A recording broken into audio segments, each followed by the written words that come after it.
How to reduce useless meetings. Have you noticed the further you, or someone you know, progress in your career, the more meetings you have to go?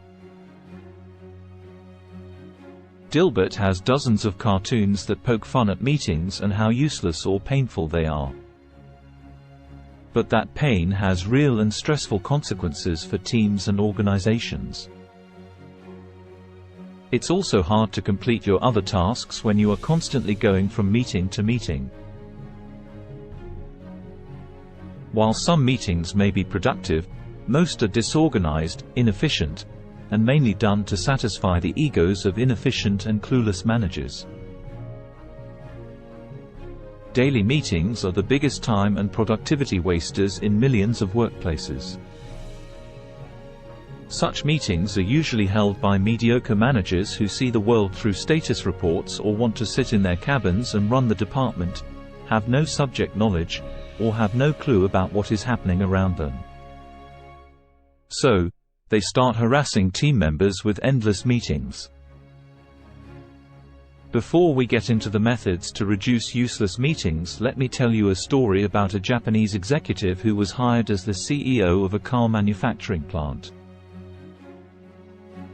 When he took over the company, he did not immediately occupy his plush office and start his marathon meetings. Instead, he started working on the shop floor every day, watching and learning about the entire manufacturing process. The other executives were puzzled and surprised at a CEO indulging in such blue-collar activities instead of doing paper management. But the CEO continued his activities for a few weeks and then occupied his office. By doing this, he got first-hand information and knowledge of his company, what is going on, and what is required. For example, he noticed that the spare parts room was far away from the assembly area, resulting in employees wasting time going back and forth. He also noticed that the workers did not have enough toolkits, resulting in wasted productivity. He then took amazing decisions to improve the organization based on the bottlenecks, roadblocks, and other hassles he observed when he worked on the shop floor. Basically, he did not start managing or learning his company by indulging in endless meetings or status reports, sitting blindly in his ivory tower. By working in the shop floor, he eliminated several meetings, as he could now take accurate financial and executive decisions with minimal meetings. Now, how many managers do this? The answer will be very few. And even the ones who do may not do at that depth. But the Japanese CEO method is a good lesson to reduce a lot of meetings, and here are 2 ways to do it. Method 1. Gain knowledge. A good person can become a manager of a department for various reasons, but may have no knowledge necessary to run the department. Often, many employees get promoted to stratospheric levels too fast, but without the required knowledge, maturity, or skills to run a bunch of diverse departments. And this is unavoidable in many cases, as modern managers often have to swim in uncharted waters in today's chaotic business world. However, this can become a disaster not only for the manager but also for all his team members who look to him or her for help or coaching.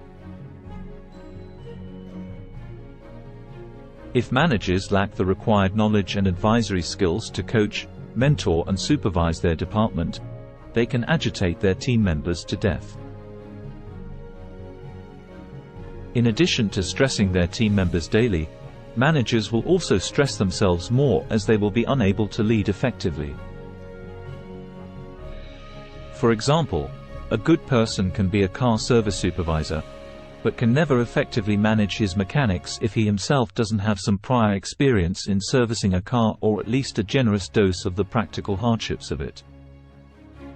His lack of knowledge can often lead to conflicts, as he may make unrealistic demands on his mechanics, commit to impractical requests by customers, overload his mechanics, etc. Soon it will become an ego conflict between the knowledgeable and the clueless. Method 2. Continuous learning. It's understandable that a manager cannot be expected to have accurate knowledge from day one.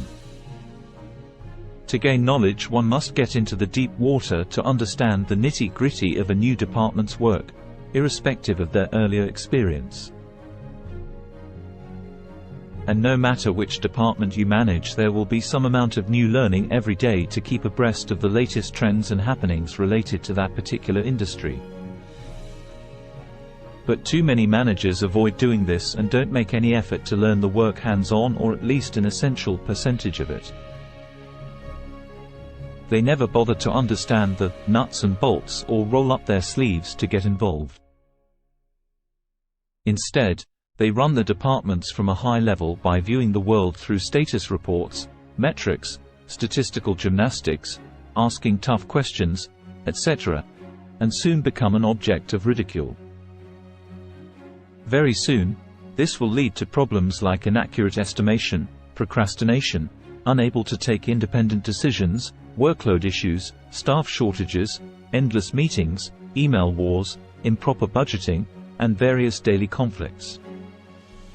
By refusing to learn or get involved, they distance themselves from understanding any practical issues and difficulties of a department. Instead of being in a position of confidently saying, "Let me show you how," or "This is how you do it," they will start covering their lack of knowledge through devious means as they become insecure and incompetent. Obviously, that means entering into dirty waters like indulging in cheap politics, surrounding themselves with yes-men, shooting the messenger, and finding scapegoats. As you can see from the above, it's mainly the lack of hands-on knowledge that results in endless meetings and harassment to self and team members. But if you make a conscious effort to learn your department's work, you will do yourself and your team members a great favor. Finally, we can conclude this video with a quote from Thomas Arnold, who said, "Real knowledge, like everything else of value, is not to be obtained easily. It must be worked for, studied for, thought for, and, more than all, must be prayed for."